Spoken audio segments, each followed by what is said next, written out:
साहब बहुत बहुत शुक्रिया साथ देने का। फरमाए दीजिएगा सर कि ये यू टर्न जो चीफ मिनिस्टर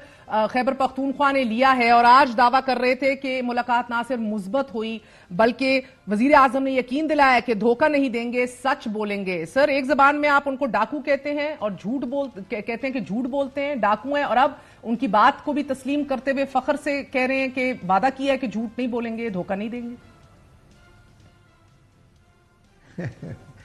देखिए महर, ये जो कुछ अगर एक चीफ मिनिस्टर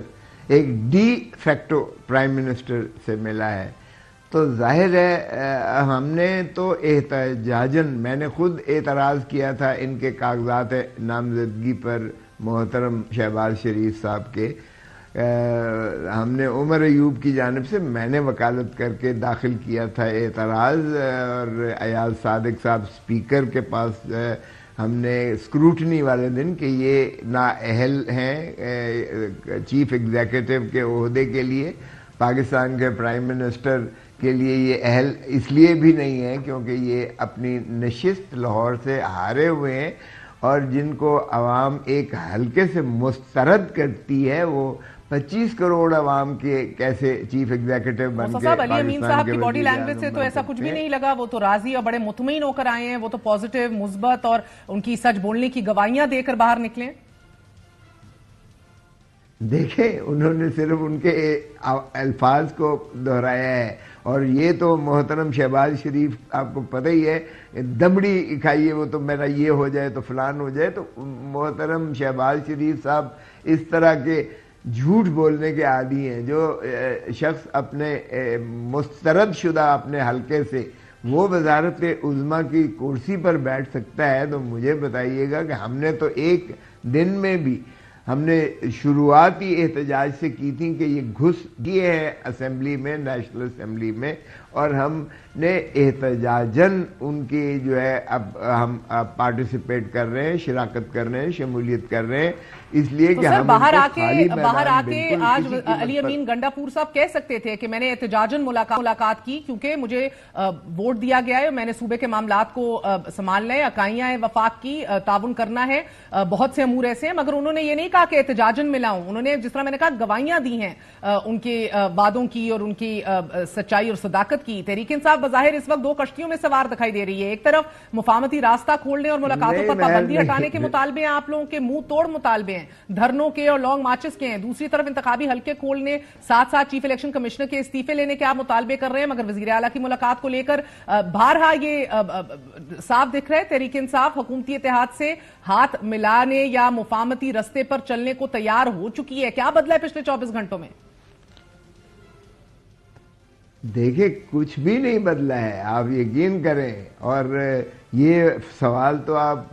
गंडापुर साहब से पूछें कि उन्होंने क्यों ये बात नहीं की, मगर हकीकत यही है जो मैं आपको अर्ज कर रहा हूँ कि खान साहब से मेरी अपनी जो बात हुई थी, उन्होंने, हम तो आपको पता है सुबह से लेके इशा तक उनके साथ रहते थे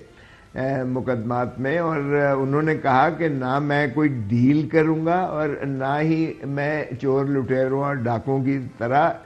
डील करके मुल्क छोड़ के बाहर जाऊंगा। सो इसलिए उन्होंने कहा कि मेरा मरना जीना इसी धरती में है। और सर ये मुलाकात इमरान खान साहब की इजाजत से हुई है या उनके इल्म में है?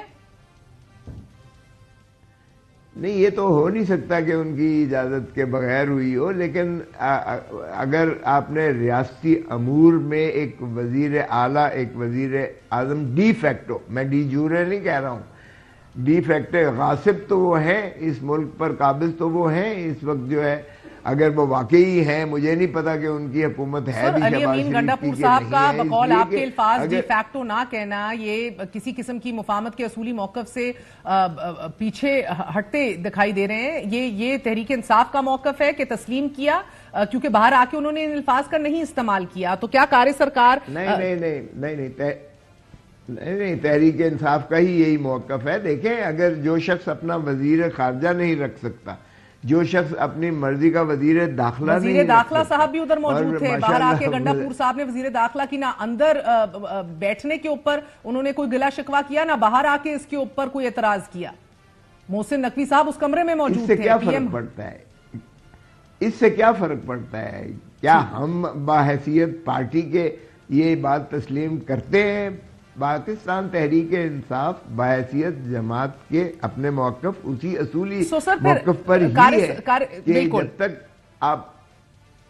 کار سرکار کے معاملات چل نکلے، گنڈا پور صاحب بھی ملاقات کی ہے، کل بھی کمیٹیز بنیں گی سر، آگے نکلے گا معاملہ اور سسٹم تو آگے چلنا ہے نا. کہنے کا مقصد یہ کہ اب اس موجودگی میں سسٹم نے تو چلنا ہے، تو پھر آپ لوگ اب احتجاج کریں، لانگ مارچز کریں، دھرنے کریں، اب ان کی افادیت میں آپ کو لگتا ہے کہ اتنا کمی نہیں آئے گی کہ جب ایک ہاتھ پہ یہ مل بھی رہے ہوں گے اور اسی طرح ہی مل رہے ہوں گے وداؤٹ اینی ڈسکلیمرز؟ نہیں دیکھیں، اگر ہم نے کمیٹیاں بنائی اور جو کہ تقاضا ہے قومی اسمبلی میں کمیٹیوں کا، اس لیے اور کمیٹیوں میں بھی اگر ہم اپنا اصولی موقف رکھتے ہیں، اور ایسی بات نہیں ہے جنرل پرویز مشرف کو ہم تسلیم نہیں کرتے تھے، لیکن ہم نے اس کے باوجود میں خود موجود تھا سینٹ میں، ہم نے بھرپور انداز سے اپنا موقف پر قائم اور دائم رہے. ہم جب باہر جاتے تھے فارن افیئرز کمیٹی میں تو ہم پاکستان کی اندرونی معاملات کو کبھی وہاں اجاگر نہیں کرتے تھے،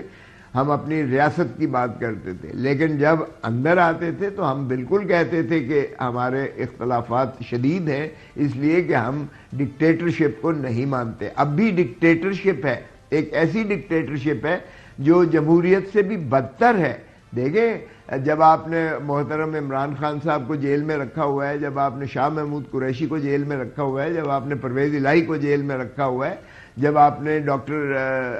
یاسمین کو جیل میں رکھا ہوا ہے، اعجاز چودھری کو جیل میں رکھا ہوا ہے، باقی ہماری